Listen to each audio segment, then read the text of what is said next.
اعوذ باللہ من الشیطان الرجیم بسم اللہ الرحمن الرحیم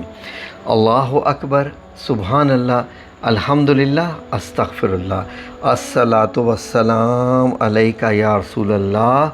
صلی اللہ علیہ وآلہ وسلم۔ ناظرین، آپ نے کبھی زندگی میں لفظ سنا ہوگا توبۃ نصوح۔ توبۃ نصوح کیا ہے ناظرین؟ توبۃ نصوح ایک واقعہ بھی ہے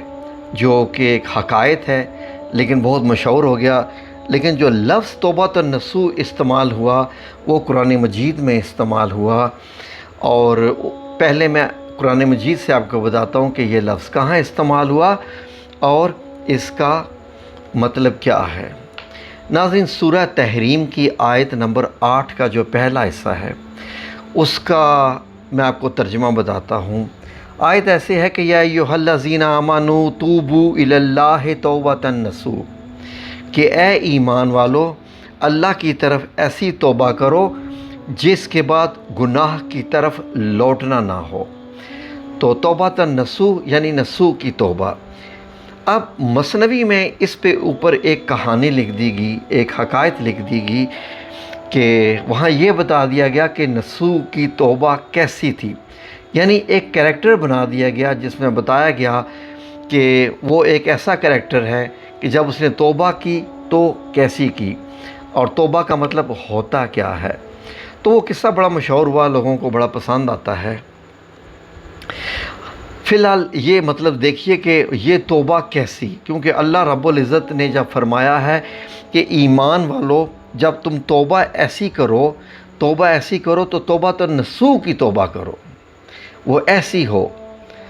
تو اس سے جو جڑی مطلب احادیث مبارک ہیں وہ میں آپ کی خدمت میں پیش کرنے جا رہا ہوں۔ اس میں یہ ہے کہ نبی پاک صلی اللہ علیہ وآلہ وسلم کی حدیث ہے، حضرت عبداللہ بن مسعود سے روایت ہے کہ رسول اکرم صلی اللہ علیہ وآلہ وسلم نے ارشاد فرمایا کہ گناہ سے توبہ کرنے والا ایسا جیسے وہ شخص کا کوئی گناہ ہی نہ ہو، یعنی جب وہ شخص گناہ سے توبہ کرے تو ایسا ہو جائے کہ جیسے اس نے گناہ کیا ہی نہیں کبھی زندگی میں، اس کی توبہ ایسے قبول ہو جاتی ہے۔ جیسے فرمایا جاتا ہے کہ اگر آپ کا حج قبول ہو گیا تو آپ کی زندگی کے تمام گناہ بخش دیے جاتے ہیں پچھلے۔ ایک اور حدیث مبارک ہے، اس کے بعد میں آپ کو واقعہ سناتا ہوں کہ توبۃ نصوح کا جو واقعہ مشہور ہے اس میں وہ کون شخص تھا اور اس نے توبہ کیسی کی۔ تو واقعہ سچا ہے یا جھوٹا، لیکن اس کے اندر جو ہے وہ سمجھنے کے لیے کافی کچھ ہے۔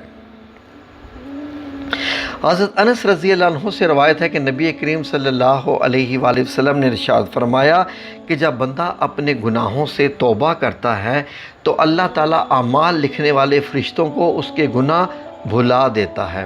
اس کے اعضاء کو بھی بھلا دیتا ہے، اس کے زمین کے نشانات بھی مٹا دیتا ہے، یہاں تک کہ جب وہ قیامت کے دن اللہ تعالیٰ سے ملے گا تو اس پر کوئی گواہ نہ ہوگا اس کے گناہوں کا کسی بھی قسم کی۔ اب جو واقعہ جڑا ہوا ہے مثنوی میں توبہ نصوح، وہ کیا ہے ناظرین؟ واقعہ ایسے لکھا ہوا ہے کہ نصوح یعنی نصوح شخص نے ایک توبہ کی تھی۔ تو نصوح ایک آدمی جو ہے تھا، لیکن یہ عورت نما تھا، اس کی اپیرنس بالکل عورتوں جیسی تھی، یعنی انتہائی خوبصورت تھا، اور جلد وغیرہ سب کچھ ظاہر ہے کہ اتنی ہی ہوگی عورتوں جیسی ہی، لیکن اس کی آواز بہت باریک تھی، بغیر داڑھی کے تھا، اور نازک اندام مرد، یعنی کہ اس کے جو طور طریقے بھی تھے وہ بھی عورتوں والے ہی تھے۔ تو ظاہری شکل سے، اور اس نے اسی چیز کی اپیرنس سے فائدہ اٹھاتے ہوئے ایک زنانہ حمام میں نوکری کر لی،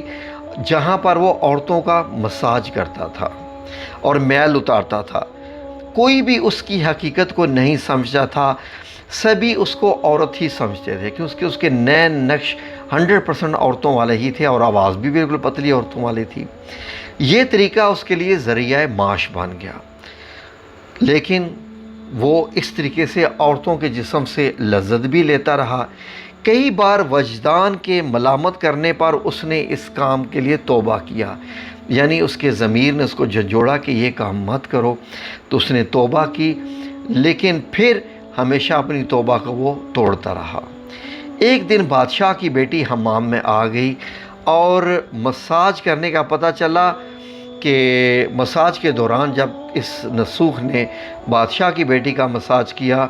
تو پتہ چلا کہ بادشاہ کی بیٹی کا ایک موتی یا ہیرا وہ کھو گیا ہے۔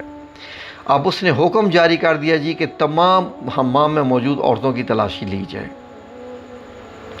اب نسو ڈر کے ایک جگہ پر کونے میں چھپ گیا کہ یہ تو مرد تھا، تو یہ تلاشی لے جائے گی تو یہ تو اس کے لیے مشکل ہو جائے گی، اور اس کے بعد تو سیدھا سر ختم، کیونکہ بادشاہ کی بیٹی کا معاملہ ہے۔ اس وقت وہ اتنا ڈرا، رسوائی، اور ایسا کہ اس کو معلوم تھا کہ میں پہلے بھی توبہ توڑتا رہا ہوں، تو اس نے کیا کیا کہ اب جب پتہ چلا کہ کنیزیں ڈھونڈ رہی ہیں اور ڈھونڈتے ڈھونڈتے اس کے قریب آ رہی ہیں، تو اس نے سچے دل سے اللہ کو پکارا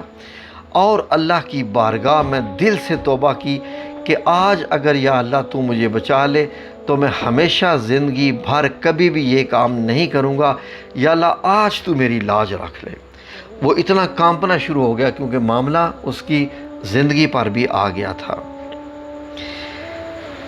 ابھی یہ توبہ کرنے کے لیے جو ہے وہ رو ہی رہا تھا، اور جو ہے دل ہی دل میں توبہ کے الفاظ ادا کر رہا تھا کہ اس کو آواز سنائی دی کہ پتہ چلا جی کہ ہیرا مل گیا ہے۔ جیسی اس کو یہ آواز آئی اس کی آنکھیں نم ہو گئیں، رونا شروع کر دیا، اور وہ شہزادی سے رخصت لے کے گھر آ گیا، کیونکہ قدرت کا کرشمہ وہ دیکھ چکا تھا اور ہمیشہ ہمیشہ کے لیے اس نے توبہ بھی کر دی تھی۔ کئی دنوں سے حمام نہ جانے پر ایک دن شہزادی نے بلاوا بھیجا کہ حمام آ کر میرا مساج کرو، کہ انہوں نے کہا جی وہ جو خاتون ہے اسی کو ہی بلایا جائے، جبکہ وہ تھا تو مرد، لیکن نسو نے بہانہ بنایا کہ میرے ہاتھ میں درد ہے اور میں مساج نہیں کر سکتا، اور اس کے بعد وہ کبھی حمام نہیں آیا تھا اس توبہ کے بعد۔ نسو نے یہ دیکھا کہ بہت ساری عورتیں جو ہیں وہ اسی کے ہاتھ سے ہی مساج کروانا پسند کرتی تھیں، تو اس نے اس شہر کو ہی چھوڑ دیا، جا کے دور پہاڑ پر اس نے ایک بسیرا کر لیا اور وہاں پر رہنا شروع ہو گیا، شہر سے دور۔ اب اس نے جتنا بھی مال کمایا ہوا تھا وہ اس کے پاس تھا، وہ اس نے غریبوں میں بانٹنا شروع کر دیا، اور کیونکہ یہ شہر سے کئی میل دور تھی جگہ، تو وہاں پر وہ اللہ کی عبادت میں مشغول ہو گیا، دن رات اللہ کی عبادت کرنے لگا، دولت جتنی کمائی تھی غریبوں میں بانٹ دی کہ یہ مجھے نہیں چاہیے۔ اسے ایک دن ایک بھینس دکھائی دی جو گھاس چر رہی تھی قریبی۔ اس نے سوچا کہ یہ کسی چرواہے کی بھینس ہے جو اپنا راستہ بھٹک کر اتنی دور یہاں بیابان میں آ گئی ہے، تو اس نے اس کی دیکھ بھال کرنی شروع کر دی، لیکن اس کا مالک نہ آیا۔ لہٰذا جب وہ بھینس کی دیکھ بھال کرنے لگا کئی دنوں کے بعد، تو کچھ دن کے بعد اس بھینس نے ایک بچے کو بھی جنم دیا۔ اب اس نسو جو ہے وہ اس کا دودھ استعمال کرنے لگا اس بھینس کا، تو کچھ دنوں کے بعد وہاں پر ایک تجارتی قافلہ آ گیا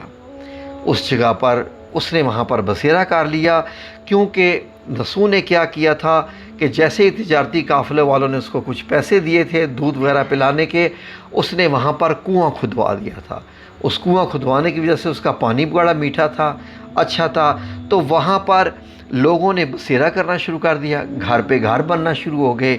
اور وہاں پر ایک چھوٹا سا گاؤں یا شہر آباد ہو گیا۔ نسو بڑا خوش ہو گیا، وہاں پر پیسے آتے تھے، اور اس کے بعد جب بہت سارے گھر بن گئے اور وہ شہر تقریباً نسو کے نام پر ہی وہ آباد ہو گیا، لوگ اس کی بہت عزت کرتے تھے، احترام کرتے تھے۔ وجہ یہ تھی کہ ظاہر ہے وہ اللہ کی عبادت میں بھی ہر وقت لگا رہتا تھا۔ ایک وقت یہ آیا کہ یہ خبر بادشاہ تک پہنچ گئی، اور یہ بادشاہ وہی تھا جو اس شہزادی کا باپ تھا جس کا مساج اس نے نسوح نے کیا تھا۔ بادشاہ نے جب سنا کہ ایک شخص ہے، اس کے نام پہ شہر ہے، لوگ اس کی بڑی عزت کرتے ہیں، بادشاہ کے دل میں نسوح سے ملنے کی بڑی خواہش پیدا ہوئی۔ اس نے نسوح کو پیغام بھیجا اپنے کچھ بندوں کے ذریعے کہ آ کے مجھ سے ملاقات کرو، میرے دربار میں تشریف لاؤ۔ نسو نے بادشاہ کا پیغام ملتے ہی انکار کر دیا کہ میں نہیں آ کے مل سکتا، مجھے بہت کام ہے، اور اس نے معذرت کر لی کہ میں نہیں جاؤں گا۔ معذرت ہونے کے بعد بادشاہ کے دل میں مزید یہ خواہش پیدا ہوگی کہ ایسا شخص ہے جو بادشاہ سے بھی نہیں مل رہا، اس کا مطلب ہے کہ یہ شخص کا معاملہ کچھ اور ہے۔ جو انسان امیر لوگوں سے دور رہتا ہے نا، یا یہ جو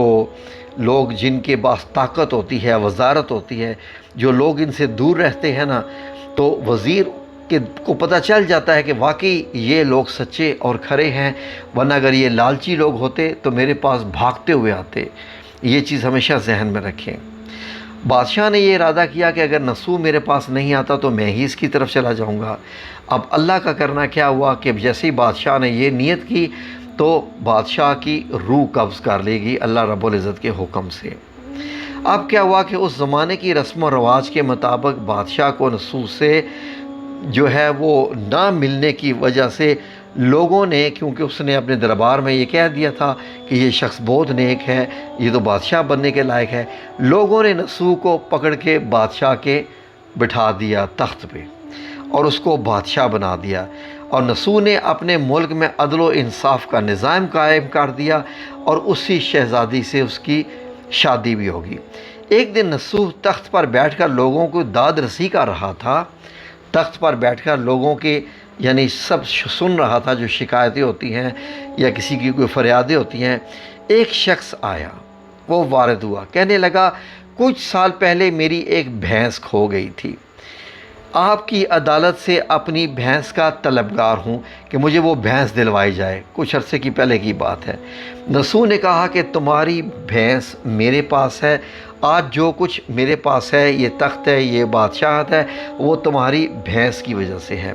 نسو نے حکم دیا کہ اس کا سارا مال ہے اور آدھی دولت اس بھینس کے مالک کو دے دی جائے۔ وہ شخص اللہ کے حکم سے کہنے لگا، اے نسو، ایک بات جان لو، نہ میں انسان ہوں نہ ہی وہ جانور جو بھینس ہے وہ بھینس تھی، ہم دونوں فرشتے ہیں، تمہارے امتحان کے لیے ہم آئے تھے، یہ سارا مال اور دولت تمہارے سچے دل سے توبہ کرنے کا نتیجہ ہے، یہ سب کچھ تم کو مبارک ہو۔ دونوں فرشتے نظروں سے غائب ہو گئے، اسی وجہ سے سچے دل سے توبہ کرنے والے کو توبۃ نسو کہا جاتا ہے۔ یہ کتاب مثنوی مانوی کے صفحہ نمبر 432 میں درج ہے، اور اس کہانی کے بتانے کا مقصد یہ تھا کہ جب انسان اللہ رب العزت سے توبہ کرتا ہے تو اللہ رب العزت بھی اس کے لیے رحمت کے، برکت کے سارے دروازے کھول دیتا ہے، لیکن صرف توبہ سچی نیت سے ہونی چاہیے، تو اس کے بعد اللہ پھر آزماتا بھی ہے، جیسے یہ بھینس بیچ کے آزمایا۔ جزاکم اللہ خیر۔ اللہ رب العزت ہمیں ایسی ہی توبہ کرنے کی توفیق عطا فرمائے، ایسی توبہ کہ جس کے بعد دوبارہ گناہوں کی طرف ہماری واپسی نہ ہو۔ آمین یا رب العالمین برحمتک یا ارحم الراحمین۔